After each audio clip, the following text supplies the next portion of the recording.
Hello दोस्तों, आप सभी को गुड मॉर्निंग, राधे राधे, श्याम श्याम। स्वागत है आप सभी का एक बार फिर से हमारे चैनल नॉलेज कॉर्नर में। कल आपकी जो है केवीएस एनबीएस की कोई क्लास नहीं हो पाई थी, उसके लिए हम क्षमा प्रार्थी हैं। आप सभी को नव वर्ष की हार्दिक शुभकामनाएं और आप सभी का आने वाला दिन जो हो शुभ हो और आप सभी अपने सपनों को इस वर्ष जो है ज़रूर पूरा कर लें। देखिए ये हमारी जो है वो पॉलिटी क्लास होने वाली है। केवीएस एनबीएस टीयर 1 के लिए हमारी जो क्लासेज हो रही हैं, आप सभी लोग जानते हैं सभी का सिलेबस सेम ही है, चाहे वो नॉन टीचिंग एग्जाम वाले हों या टीचिंग एग्जाम वाले हों, सभी के लिए जो है सेम सिलेबस दिया गया है। तो इसमें आपको आपने कंप्यूटर देखा था, मैंने कंप्यूटर की आपको 4 क्लासेज दे दी थी जो कि काफ़ी इंपॉर्टेंट थी। आप सभी लोगों ने उसको जरूर देखा होगा, अगर नहीं देखा है तो उसकी प्लेलिस्ट आपको इसी वीडियो के डिस्क्रिप्शन बॉक्स में मिल जाएगी, वहाँ से जाके आप उसको भी देख लीजिएगा। बाकी हमने कंप्लीट जो है हिस्ट्री कवर कर लिया था, जिसमें हमने एंशिएंट हिस्ट्री, मिडाइवल हिस्ट्री और मॉडर्न हिस्ट्री जो मोस्ट इंपॉर्टेंट सवाल थे उनको हमने कवर कर लिया था। आज के इस सेशन में हम जो है पॉलिटी देखने वाले हैं, जो कि जीके जीएस की श्रृंखला का एक भाग होने वाली है। आप सभी लोग जानते हैं जीके जीएस में आपका करंट अफेयर्स वगैरह तो पूछे ही जाते हैं, बाकी आपका जो है हिस्ट्री, ज्योग्राफी, पॉलिटी, इकोनॉमिक्स, इन सभी से सवाल जो है आपके बनते हैं। तो इसी के लिए हमारा जो है आज का ये हमारा क्लास होने वाला है, पॉलिटी की पहली क्लास होने वाली है।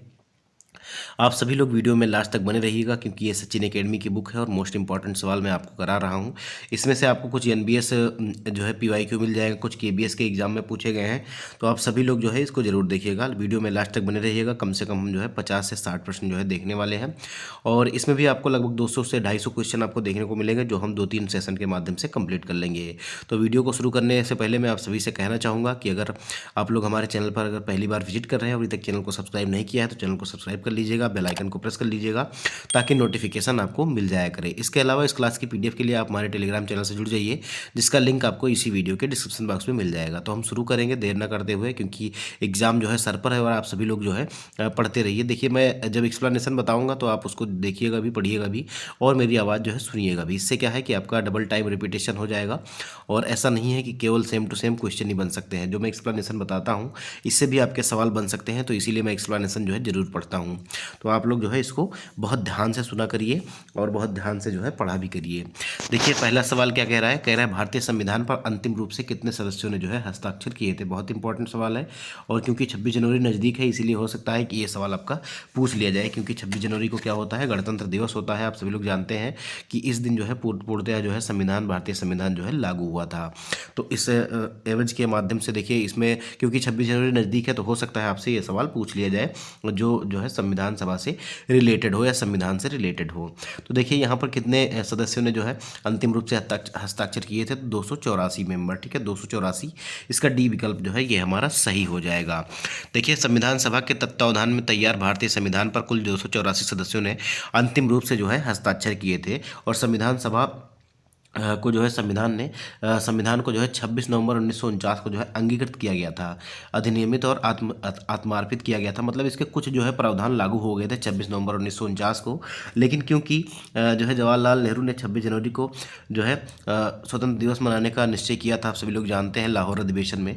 तो इसीलिए इस दिन का महत्व भी रखना था, और इसीलिए फिर पूर्णतः जो संविधान है वो 26 जनवरी 1950 को जो है प्रभावी हुआ था। इसलिए इसका जो है 284 लोगों ने हस्ताक्षर किए थे, इसीलिए इसका सही विकल्प हो जाएगा। अगला सवाल देखिए, संविधान सभा का पहला सत्र कब और कहाँ आयोजित किया गया था। तो आप सभी लोग जानते हैं संविधान सभा की पहली बैठक जो हुई थी वो 9 दिसंबर 1946 को हुई थी। 9 दिसंबर 1946 को हुई थी, और कहाँ पे हुई थी ये आपको बताना है। ये जो वर्तमान केंद्रीय कक्ष है, ठीक है, दिसंबर आप देख लीजिए, सी विकल्प में दिया गया है 9 दिसंबर 1946 कॉन्स्टिट्यूशन हॉल, मतलब संसद भवन में, या केंद्रीय कक्ष जो वर्तमान में आपका दिया गया है यहीं आपका सेंट्रल हॉल में। सी विकल्प जो है ये हमारा सही हो जाएगा। पहली बैठक जो हुई थी वो 9 दिसंबर 1946 को हुई थी, जिसमें किसको बनाया गया था, तो डॉक्टर सैयदन सिन्हा को जो है अस्थायी अध्यक्ष चुना गया था, क्योंकि जो है राजेंद्र प्रसाद जो है अनुपलब्ध थे, वहाँ पर उपलब्ध नहीं थे। उसके बाद जब 11 दिसंबर 1946 को दूसरी बैठक हुई, तब जो है सर्वसम्मति के माध्यम से जो है डॉक्टर राजेंद्र प्रसाद को अस्थायी अध्यक्ष जो है संविधान सभा का चुना गया था। तो इसका सी विकल्प जो है ये हमारा सही हो जाएगा। देखिए, वही जो मैंने आपको बताया वही लिखा हुआ है। अगला सवाल देखिए इसका जो है, इस बैठक का मुस्लिम लीग ने बहिष्कार किया था और पाकिस्तान के लिए अलग संविधान की मांग भी की थी। देखिए, संविधान सभा की प्रारंभिक कार्यवाही आधिकारिक रूप से किस घटना के साथ जो है प्रारंभ हुई थी, ये आपको बताना है। तो इसका जो सही जवाब हो जाएगा, ये कौन सा जवाब हो जाएगा, देखिए 13 दिसंबर 1946 को पंडित नेहरू द्वारा उद्देश्य प्रस्ताव प्रस्तुत करना करना। जब उद्देश्य प्रस्ताव आपको प्रस्तुत किया गया था तभी से जो है इसकी आधिकारिक जो है कार्यवाही मानी जाती है। तो इसका बी विकल्प जो है ये हमारा सही हो जाएगा, याद रखिएगा। देखिए संविधान सभा की कार्यवाही 13 दिसंबर 1946 को पंडित जवाहरलाल नेहरू के द्वारा उद्देश्य प्रस्ताव प्रस्तुत करने के करने के साथ जो है प्रारंभ हुई थी और 22 जनवरी 1947 को इस प्रस्ताव को औपचारिक रूप से स्वीकार कर लिया गया था। इसके बाद संविधान निर्माण हेतु अनेक समितियां नियुक्त की गई, जैसे वार्ता समिति, संघ संविधान समिति, प्रांतीय संविधान समिति, संघ शक्ति समिति, प्रारूप समिति इत्यादि। बहुत सारी समितियां हैं, आप सभी लोग जानते हैं। देखिए कह रहा है संविधान सभा की पहली बैठक के संबंध में कौन सा कथन सही है, तो 9 दिसंबर 1946 को हुई थी पहली बैठक सबसे पहले, तो आप ये याद रखिएगा। देखिए 9 दिसंबर यहाँ पर क्या कहा जा रहा है, देखिए चौथे नंबर का सवाल है और इसमें बी विकल्प में क्या कहा जा रहा है कि 9 दिसंबर 1946 को जो है इसकी पहली बैठक जो है दिल्ली में हुई थी। ये बिल्कुल सही हो जाएगा। इसमें डॉक्टर सच्चिदानंद सिन्हा को जो है अस्थायी अध्यक्ष चुना गया था, ये भी गलत हो गया और ये भी गलत हो गया। तो बी विकल्प इसका सही है। डी विकल्प में कह रहा है कि BN राव को जो है संविधान सभा का अध्यक्ष चुना गया था, तो ये भी आपका गलत हो जाएगा। ठीक है, अगला सवाल देखिए, यहाँ पर मैं आपको एक्सप्लेनेशन भी बता देता हूँ। भारतीय संविधान के निर्माण हेतु संविधान सभा की पहली बैठक जो हुई थी ये 9 दिसंबर 1946 को हुई थी दिल्ली में और सबसे वरिष्ठ अध्यक्ष डॉक्टर सच्चिदानंद सिन्हा को अस्थायी अध्यक्ष चुना गया था क्योंकि राजेंद्र प्रसाद जी वहाँ पर अवेलेबल नहीं थे। 11 दिसंबर 1946 को डॉक्टर राजेंद्र प्रसाद को सभा का जो है अस्थायी सदस्य चुना गया था और BN राव को जो है संवैधानिक सलाहकार जो है चुना गया था, अध्यक्ष नहीं।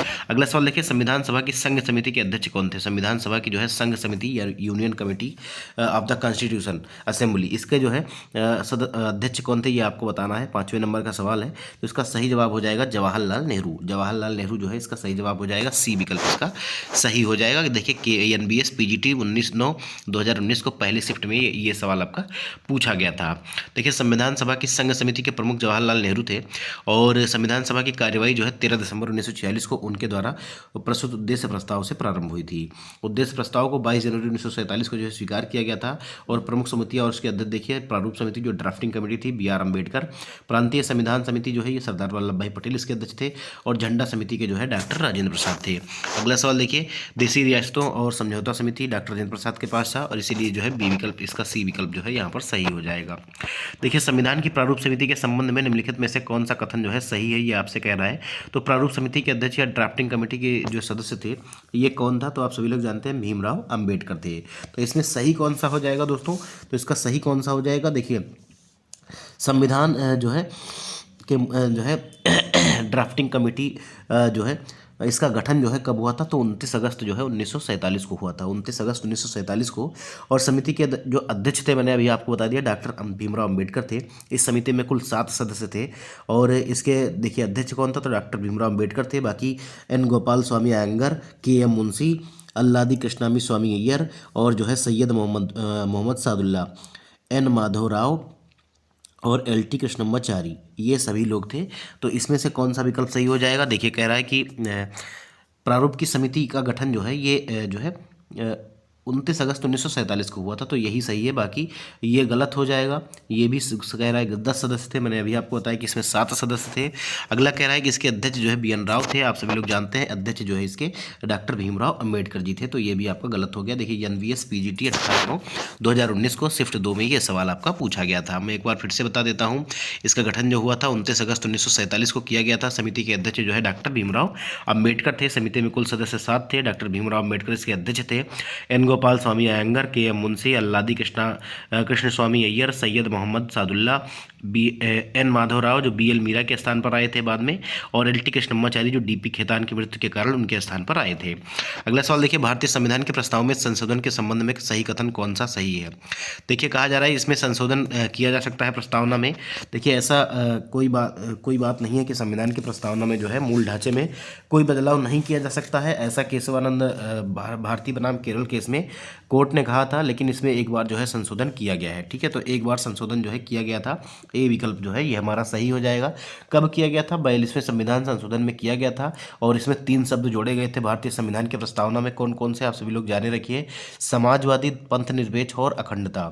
ठीक है, समाजवादी और जो है या जिसको हम धर्मनिरपेक्ष या पंथ निरपेक्ष कहते हैं और अखंडता, ये तीनों ही जो है 42वें संविधान संशोधन के द्वारा 1976 में जोड़े गए थे। अगला सवाल देखिए, भारतीय संविधान की प्रस्तावना के संबंध में निम्नलिखित में से कौन सा कथन सही है, ये आपको बताना है। मैं थोड़ा सा छोटा कर दूंगा।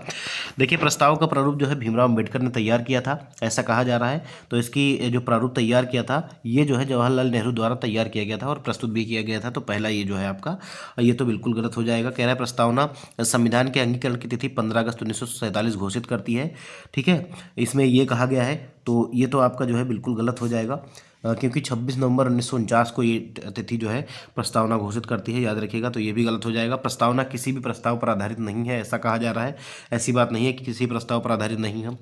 देखिए, प्रस्तावना पंडित नेहरू द्वारा बनाया और प्रस्तुत किया गया था, उद्देश्य प्रस्ताव पर आधारित है। तो ये बिल्कुल सही हो जाएगा। इसका डी विकल्प जो है ये हमारा सही हो जाएगा। KBS वाइस प्रिंसिपल में ये सवाल 2018 में पूछा गया था। देखिए, भारतीय संविधान की प्रस्तावना पंडित जवाहरलाल नेहरू के द्वारा तैयार की गई थी और प्रस्तुत किए गए उद्देश्य प्रस्ताव पर यह आधारित है। प्रस्तावना संविधान के अंगीकरण की तिथि जो है 26 नवंबर 1949 को घोषित करती है। प्रस्तावना BR अम्बेडकर द्वारा नहीं बनाई गई थी, उन्होंने केवल प्रारूप समिति की जो है अध्यक्षता की थी, इसलिए डी विकल्प जो है आपका ये आपका सही हो जाएगा। अगला सवाल देखिए, भारतीय संविधान की प्रस्तावना किस प्रस्ताव पर आधारित है? तो जवाहरलाल नेहरू के जो है उद्देश्य प्रस्ताव पर आधारित है, याद रखिएगा। तो इसका ए विकल्प सही हो जाएगा। हम ज़्यादा टाइम नहीं लेंगे, याद रखिएगा। ठीक है, तो इसका जो है कौन सा विकल्प सही हो जाएगा? इसका पहला विकल्प जो है 9 नंबर का सही हो जाएगा। देखिए, ये भी NBS TGT फिजिक्स में पूछा गया था सवाल, याद रखिएगा इसको। तो प्रस्तावना पहली बार जो है कब पेश की गई थी?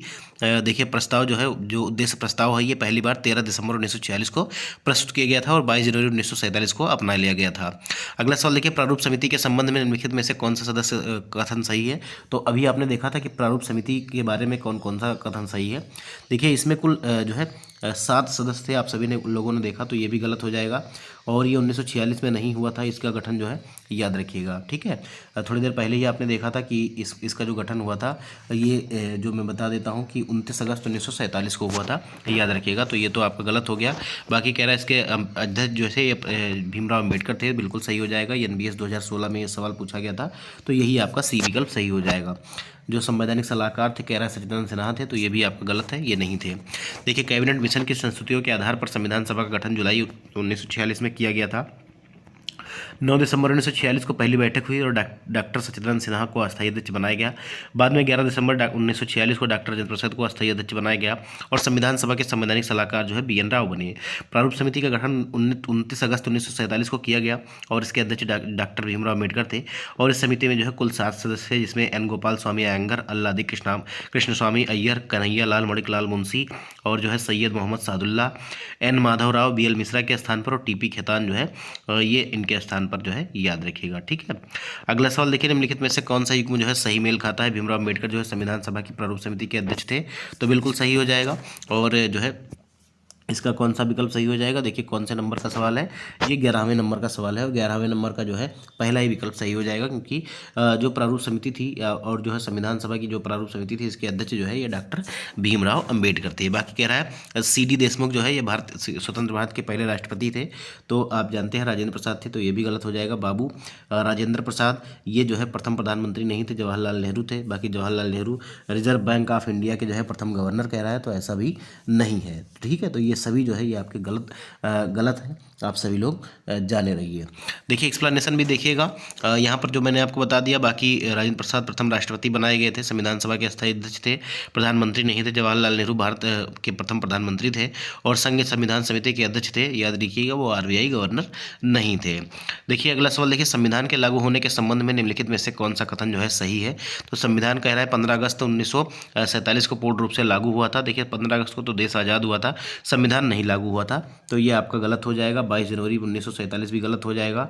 1949 को भी नहीं लागू हुआ था पूर्ण रूप से, कुछ हिस्से जो है लागू हुए थे। बाकी संविधान जो है 26 जनवरी 1950 को जो है पूर्ण रूप से लागू हुआ था। तो इसका कौन सा विकल्प सही हो जाएगा? तो इसका डी विकल्प जो है ये हमारा सही हो जाएगा। देखिए, कह रहा है 26 नवंबर 1949 को संविधान का अंतिम प्रारूप तैयार हुआ और नागरिकता चुनाव और अंतरिम संसद से संबंधित उपबंध जो है उसी दिन लागू कर दिए गए थे। शेष संपूर्ण संविधान जो है 26 जनवरी 1950 को पूर्ण रूप से लागू हुआ, इसीलिए इसे गणतंत्र दिवस के रूप में मनाया जाता है। याद रखिएगा। देखिए, भारतीय संविधान के संबंध में निम्नलिखित में से कौन सा कथन जो है सही है, ये आपको बताना है। भारतीय संविधान के पिता जो है BN राव को माना जाता है, तो ये बिल्कुल गलत हो जाएगा। BN राव को नहीं माना जाता है। ऐसा कहा जाता है डॉक्टर भीमराव अम्बेडकर को ही माना जाता है। तो इसका जो है कौन सा विकल्प सही हो जाएगा, तो ये हमारा पहला विकल्प तो बिल्कुल गलत हो गया। कह रहे हैं प्रारूप समिति का जो गठन हुआ था ये 29 अगस्त 1947 को हुआ था।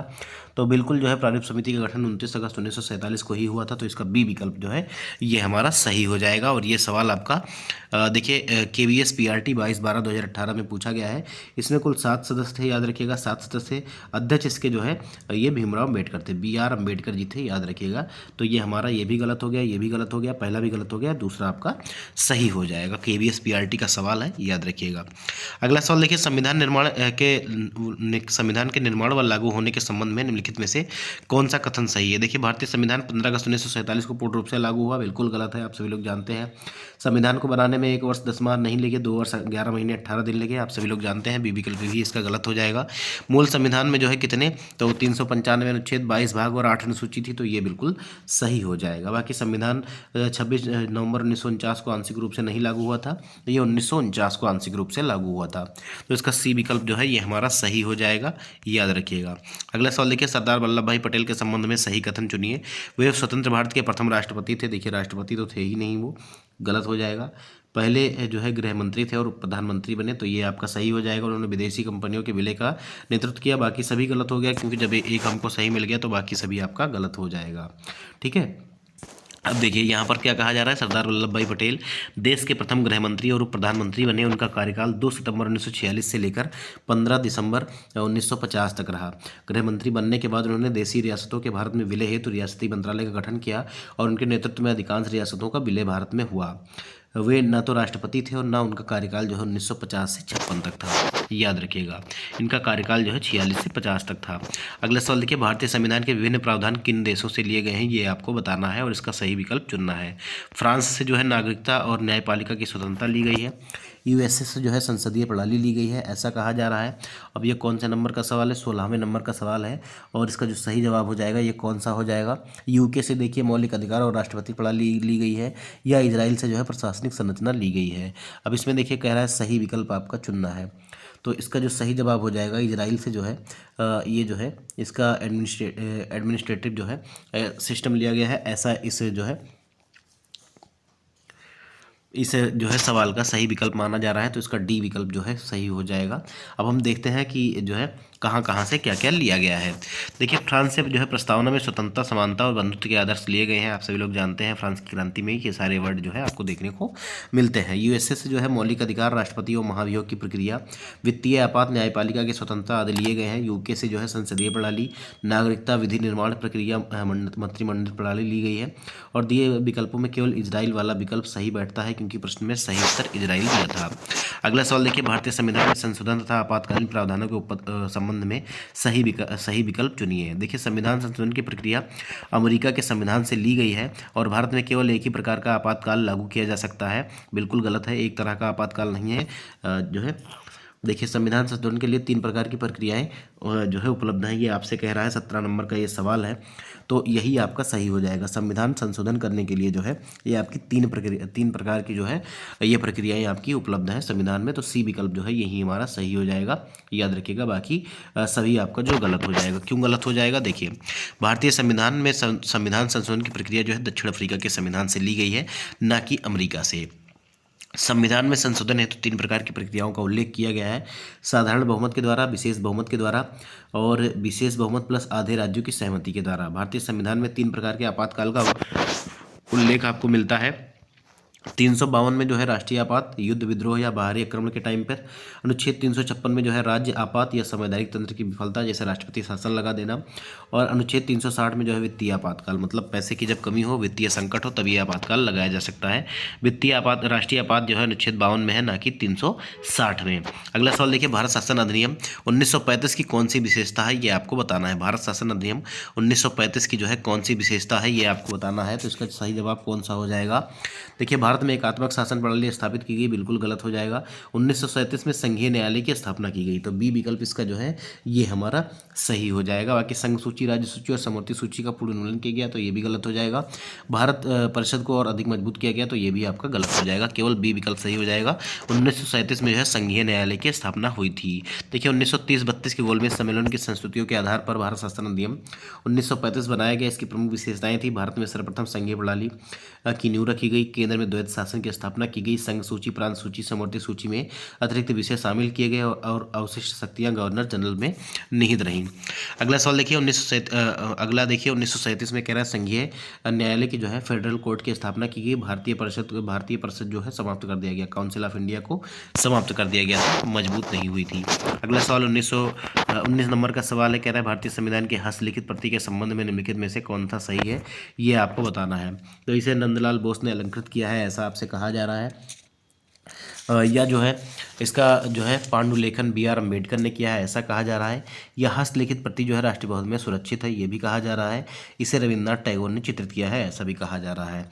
तो इसका जो सही जवाब हो जाएगा, देखिए इसे नंदलाल बोस ने जो है अलंकृत किया है, याद रखिएगा ए विकल्प जो है सही हो जाएगा। ये आपका NVS TGT 2013 और KVS TGT सोशल स्टडीज 2013 में ये सवाल आपका पूछा गया था। देखिए भारतीय संविधान की हस्तलिखित प्रति जो है नंदलाल बोस ने इसको डेकोरेट किया था, और संविधान का पांडुलेखन प्रेम बिहारी नारायण रायजादा के द्वारा किया गया था, ना कि अम्बेडकर के द्वारा। यह हस्तलिखित प्रति जो है हीलियम फाइल केस में संसद की केंद्रीय लाइब्रेरी में सुरक्षित है और राष्ट्रपति भवन में नहीं सुरक्षित है, याद रखिएगा।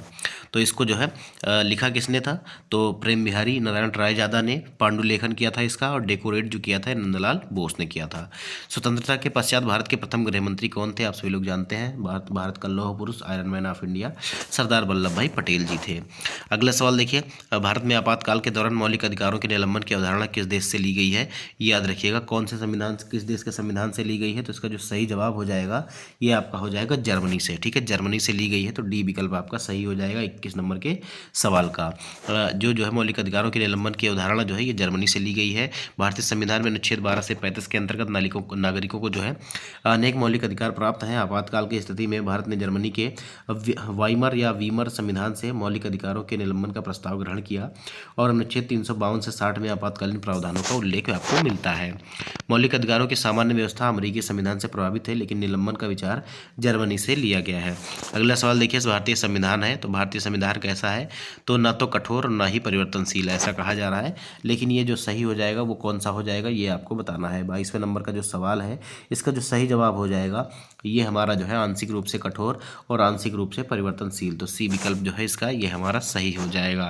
देखिए भारतीय संविधान अनन्यता और नयता का मिश्रण है, इसीलिए न यह पूरी तरह कठोर है न पूरी तरह लचीला है। इसमें सामाजिक, आर्थिक व राजनीतिक परिवर्तनों को अपनाने की क्षमता है, इसलिए यह लचीला है। लेकिन इसकी आधारभूत संरचना में संसद संशोधन नहीं कर सकती, इसलिए कठोरता का वह तत्व है। निरंतर होने वाले संशोधन इसकी नयता का उदाहरण है, जिसे जीवित आलेख भी कहा जाता है। डॉक्टर भीमराव अम्बेडकर के अनुसार भारतीय संविधान अधिक कठोर व अधिक लचीले के बीच संतुलन को स्थापित करता है। अगला सवाल देखिए, संविधान के अनुच्छेद 19 के अंतर्गत नागरिकों को कितनी स्वतंत्रताएं प्राप्त हैं, ये आपको बताना है। तो आपने उत्तर देख ही लिया होगा, 6 प्रकार की स्वतंत्रताएं प्राप्त हैं, याद रखिएगा। तो इसका डी विकल्प जो है ये हमारा सही हो जाएगा। देखिए भारतीय संविधान का अनुच्छेद 19 जो है नागरिकों को कुल 6 स्वतंत्रताएं प्रदान करता है। इसमें विचार और अभिव्यक्ति, मतलब ये जो है मौलिक अधिकार की बात कर रहा है। विचार और अभिव्यक्ति, शांतिपूर्ण सभा, संघ निर्माण व यात्रा जैसी स्वतंत्रताएं शामिल है। ये स्वतंत्रताएं व्यक्तित्व विकास और लोकतांत्रिक अधिकारों का आधार मानी जाती हैं। अगला सवाल देखिए, भारतीय संविधान के भाग 4 का में वर्तमान में कुल कितने मौलिक कर्तव्य शामिल हैं, तो वर्तमान में कुल मौलिक कर्तव्य कितने हैं, तो ये आपके 11 है, याद रखिएगा। 11 मौलिक कर्तव्य हैं, याद रखिएगा। 10 मौलिक कर्तव्य जो है जोड़े गए थे, और बाद में जो है 2002 में 11वां मौलिक कर्तव्य जोड़ा गया था 86वें संविधान संशोधन में, याद रखिएगा। तो ये भी आपका सी विकल्प जो है ये हमारा सही हो जाएगा। आप लोगों को बताना है कि ये 10 मौलिक कर्तव्य जो जोड़े गए थे ये कब जोड़े गए थे, ये आपको बताना है। ठीक है, इकट्ठे 11 नहीं जोड़े गए थे, ये आप लोग याद रखिएगा। देखिए 44वें संविधान संशोधन द्वारा किस अधिकार को मौलिक अधिकारों की सूची से हटाकर जो है अनुच्छेद 301 के अंतर्गत कानूनी अधिकार बनाया गया था। तो आप सभी लोग जानते हैं ये संपत्ति का अधिकार था। ठीक है, संपत्ति का अधिकार था। बी विकल्प जो है ये हमारा सही हो जाएगा। ठीक है, संपत्ति का अधिकार बी विकल्प जो है सही हो जाएगा। मूल संविधान में कुछ 7 मौलिक अधिकार थे। 44वें संविधान संशोधन 1978 के द्वारा संपत्ति के अधिकार को मौलिक अधिकारों की सूची से हटाया गया और इसे अनुच्छेद 301 के तहत कानूनी अधिकार बना दिया गया था। अगला सवाल देखिए, भारतीय संविधान का कौन सा अनुच्छेद नागरिकों को अपने मौलिक अधिकारों के हनन पर सीधे सर्वोच्च न्यायालय में जाने का अधिकार प्रदान करता है, ये आपको बताना है। तो इसका सही जवाब कौन सा हो जाएगा दोस्तों? तो इसका सही जवाब हो जाएगा अनुच्छेद 32। अनुच्छेद 32 जो है संवैधानिक उपचारों का अधिकार है, याद रखिएगा। तो 300 कह रहा हूँ 32 जो है अनुच्छेद, ये आपका सही हो जाएगा। देखिए, अनुच्छेद 32 जो है संवैधानिक उपचार का अधिकार प्रदान करता है। यदि किसी नागरिक के मौलिक अधिकारों का हनन होता है तो वह सीधे जो है सर्वोच्च न्यायालय जा सकता है। सर्वोच्च न्यायालय को 5 प्रकार की रिट जारी करने की जो है शक्ति है, जिसमें हैबियस कॉर्पस, मंडेमस, प्रोहिबिशन और सर्टियोरारी कह रहा है और को वारंटो, ये जारी करने की शक्ति है, याद रखिएगा। देखिए, संविधान के अनुसार संपत्ति का अधिकार वर्तमान में किस श्रेणी में आता है? तो ये कानूनी अधिकार रह गया है, लीगल राइट रह गया है, याद रखिएगा। अभी मैंने बताया था थोड़ी देर पहले कि इसको जो है कौन से संविधान संशोधन के द्वारा, तो 44वें संविधान संशोधन 1978 के द्वारा इसको जो है अनुच्छेद 300A में शिफ्ट कर दिया गया था, कानूनी अधिकार बना दिया गया था मूल अधिकार से लेकर। सी विकल्प इसका जो है सही हो जाएगा। KVSPRT 13/2/2011 में ये सवाल पूछा गया था। अगला सवाल देखिए, भारतीय संविधान के अनुच्छेद 19 नागरिकों को कितनी स्वतंत्रताओं की गारंटी देता है? थोड़ी देर पहले हमने देखा था कि ये 6 प्रकार की स्वतंत्रता की गारंटी देता है, आप लोग याद रखिएगा। NBS, TGT और PGT में ये सवाल आपका पूछा गया था। क्वेश्चन नंबर 28 आपका सही हो जाएगा।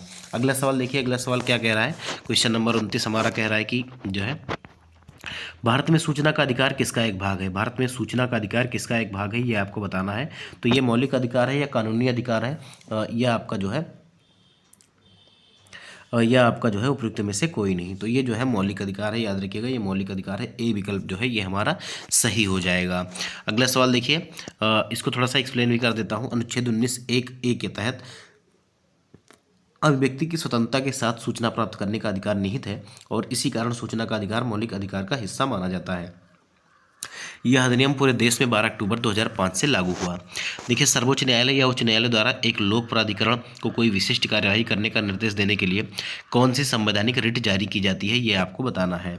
तो इसमें कौन सी रिट जो है जारी करेगा न्यायालय, ये आपका होता है परमादेश। ठीक है, मैंडमस जो होता है ये आपका सही हो जाएगा। बी विकल्प इसका सही हो जाएगा, याद रखिएगा। देखिए, परमादेश रिट जो है तब जारी की जाती है जब कोई पदाधिकारी अपने सार्वजनिक पद के कर्तव्यों का निर्वहन नहीं करता है। न्यायालय इस रिट द्वारा पदाधिकारी को उसका कर्तव्य पालन करने का आदेश देता है और यह रिट संविधान के अनुच्छेद 32 और 226 के अंतर्गत जारी की जा सकती है। अगला सवाल देखिए, अब 32 और 226 का क्या लफड़ा है? तो 32 के तहत जो है सुप्रीम कोर्ट जारी करेगा और 226 के तहत जो है ये हाई कोर्ट जारी करेगा।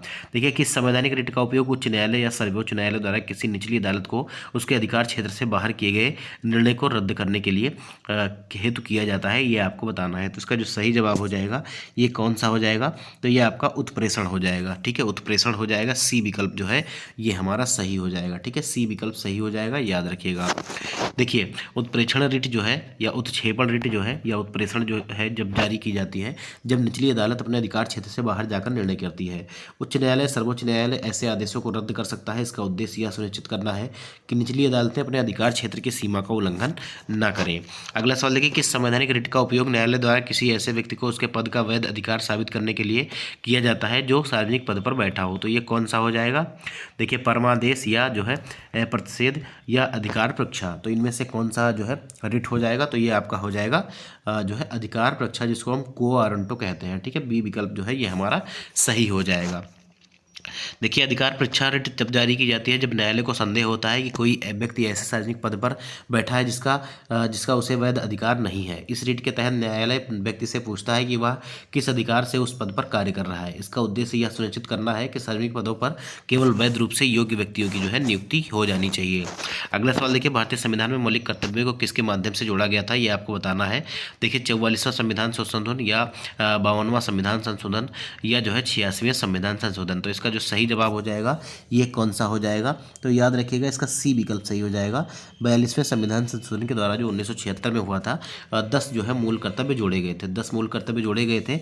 बाकी जो आपके एक जो मौलिक कर्तव्य है ये कब जोड़ा गया, तो ये जो है 86वें संविधान संशोधन जो 2002 में हुआ था उसके माध्यम से एक और जोड़ा गया था। अभी जो है वर्तमान में टोटल आपके 11 मौलिक कर्तव्य आपके उपलब्ध है संविधान में। अगला सवाल देखिए, कह रहा है कि भारतीय संविधान में मूल कर्तव्य किस भाग में शामिल है। तो मूल कर्तव्य जो है ये कौन से भाग में शामिल है, तो ये जो है भाग 4 का में शामिल है, याद रखिएगा भाग 4 का में, तो इसका सी विकल्प जो है ये हमारा सही हो जाएगा।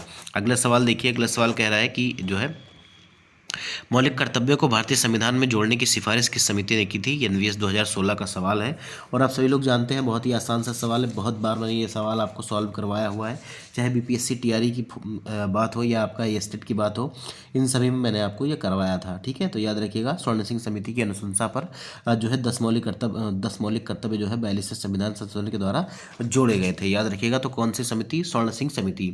ए विकल्प जो है ये हमारा सही हो जाएगा, ए विकल्प जो है ये हमारा सही हो जाएगा। एनवीएस 2016 इसका जो है पूछा गया था ये सवाल। स्वर्ण सिंह समिति की अनुशंसा पर 1976 में 42वें संविधान संशोधन द्वारा मौलिक कर्तव्य जो है संविधान में जोड़े गए और इन कर्तव्यों को भाग 4 का में और 51 ए के अंतर्गत रखा गया है। वर्तमान में कुल 11 मौलिक कर्तव्य हैं जिनमें एक अतिरिक्त कर्तव्य जो है 2002 में 86वें संविधान संशोधन के द्वारा जोड़ा गया था। अगला सवाल देखिए, कह रहा है भारतीय संविधान में कुल कितने मूल कर्तव्य हैं, तो 11 मूल कर्तव्य हैं। बी विकल्प इसका जो है ये हमारा सही हो जाएगा। 10 जो है ये 2000 कह रहा हूँ 10 जो है ये 1976 में जोड़े गए थे और एक जो है 2002 में जोड़ा गया था।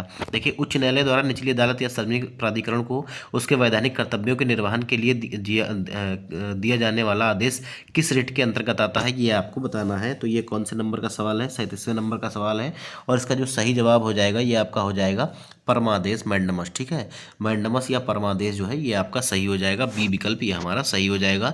एनवीएस टीजीटी 29/11/2022 में ये सवाल आपका पूछा गया था। देखिए, परमादेश या मैंडमस वह रिट है जिसके माध्यम से उच्च न्यायालय किसी निजी अदालत या सार्वजनिक प्राधिकरण को तो उसके वैधानिक कर्तव्य के निर्वहन का आदेश देता है और यह रिट तब जारी की जाती है जब कोई अधिकारी या संस्था अपना कानूनी दायित्व पूरा नहीं करती। संविधान के अनुच्छेद 226 और 32 के तहत यह रिट जारी की जाती है, इसे अनिवार्य आदेश की रिट भी कहा जाता है।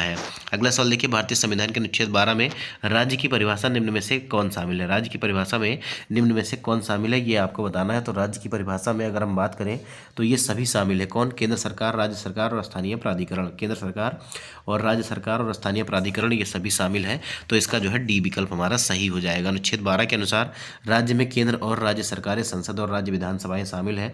इसके अतिरिक्त सभी स्थानीय एवं अन्य प्राधिकरण जो भारत में के क्षेत्र में या भारत के नियंत्रण में आते हैं वे सभी राज्य की परिभाषा में आते हैं, इसलिए दिए गए विकल्प में सभी विकल्प जो है ये आपका सही है।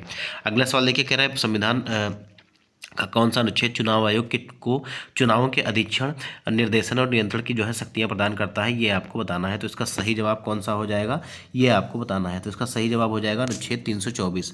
अनुच्छेद 324 के तहत ये सारी प्रक्रियाएं की जाती हैं, सी विकल्प जो है ये हमारा सही हो जाएगा।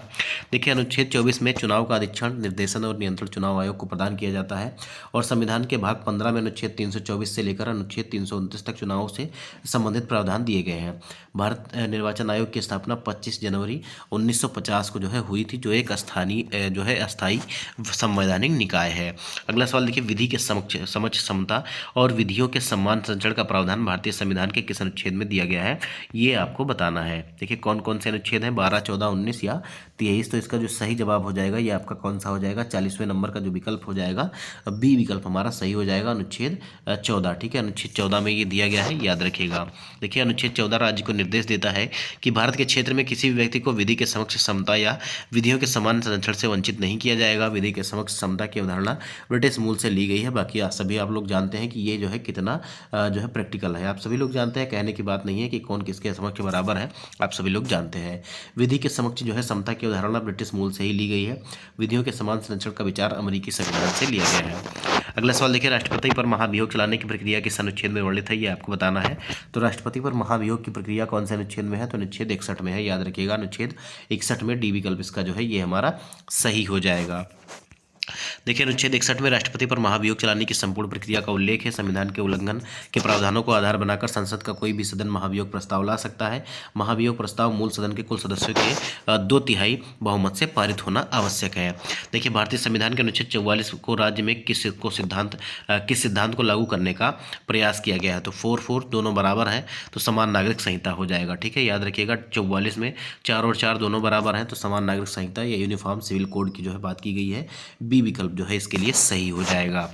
देखिए अनुच्छेद 44 राज्य को निर्देश देता है कि भारत के पूरे क्षेत्र में सभी नागरिकों के लिए एक समान नागरिक संहिता लागू करने का प्रयास किया जाए। यह प्रावधान संविधान के नीति निर्देशक तत्वों भाग 4 का हिस्सा है।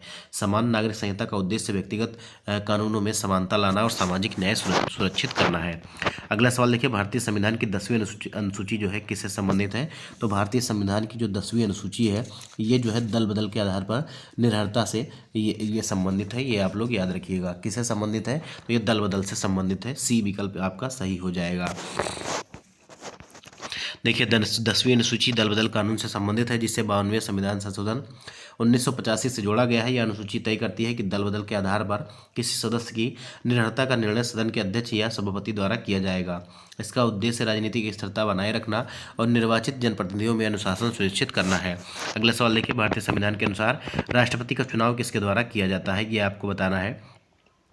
भारतीय संविधान के अनुसार जो है राष्ट्रपति का चुनाव किसके द्वारा किया जाता है ये आपको बताना है। तो इसका सही जवाब कौन सा हो जाएगा, 44 नंबर का सवाल है और इसका जो सही जवाब हो जाएगा ये आपका हो जाएगा